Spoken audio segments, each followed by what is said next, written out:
Next on our agenda is board member comments. That's the time for you to weigh in or share any comments that you have. I can't see who has hands raised. Board member Earl. Board member Earl.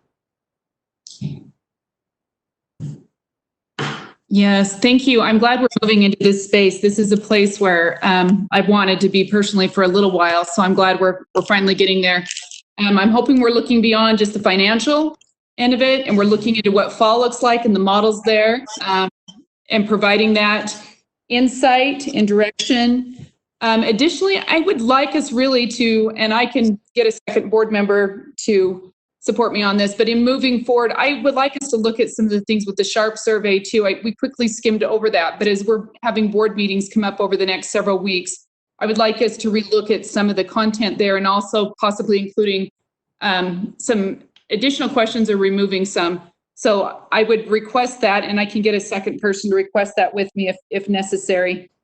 Let me see what else. And I'm not sure, I mentioned this to the superintendent, and I'm not sure if leadership, I just really want to be part of those. If we're sending stuff to the federal government, I feel like the board needs to have a say in that. And if it's a time relevant thing and it's a quick thing that needs to be turned around quick, we need to have a quick meeting. I think those are reasons we can have a quick meeting. So those are just my thoughts and my concerns, and I'm actually excited to move forward on this and to help with this. So thank you.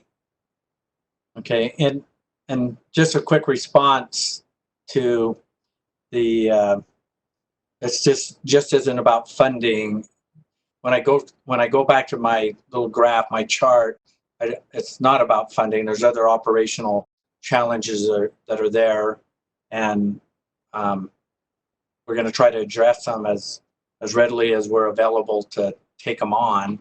To again, there it is. You know, we have quite a bit of policy that's outside of the funding that we need to be addressing like we did before when we were having our meetings every other week. So to board member Earl, I assure you our agenda will be packed. Okay, I just can't see, and I don't know if I'm just not seeing. I tried to go to a second screen, so maybe if there's a second screen up somewhere, I'm not seeing it. So I do apologize if there's. Okay. I'm not seeing that. I tried to go back and forth, but. I was having the same challenge, but I got through it, so I apologize. Okay, other board member comments? Superintendent Dixon has her hand up, as well as board member Davis. Let's go to Davis. I wanted to comment just briefly on board member Earl, if I may.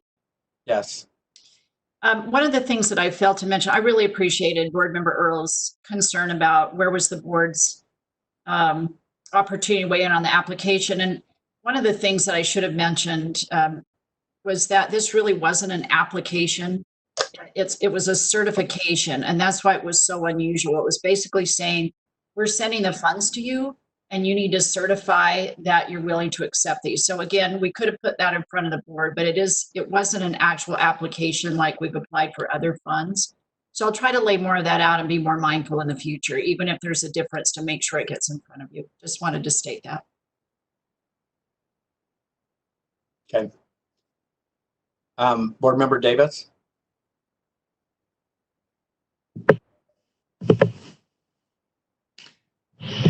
I don't know if this is possible, but I've thought about this several times over the last several months. So I'm just going to throw it out.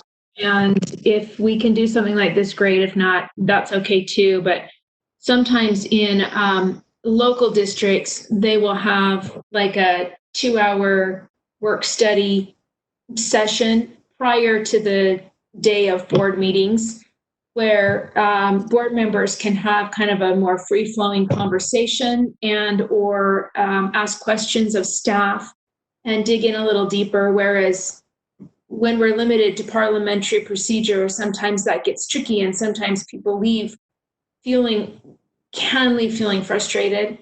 And of course, that work session would be not with public participation, but certainly observed by the public. And I would like to just throw that out as something to be considered, or maybe to even be experimented upon, to see if that's something that could work for our board in the future. And certainly, probably not virtually, but at some point when we can get back together in the same room, it might be something that we think about having a little 2-hour, more free-flowing question answer discussion before we move into our 2 days of meetings. Thanks. Okay. Brittany, is there others that have their hands up? No. Okay. Well, that concludes our board member comments section. Our next meeting, unless something changes, is scheduled for next Thursday, 1 o'clock. And we'll get agendas together and get things prepped for that meeting's discussion. Again, thank you for all that you do, and please take care and be safe. This meeting's adjourned. Thank you.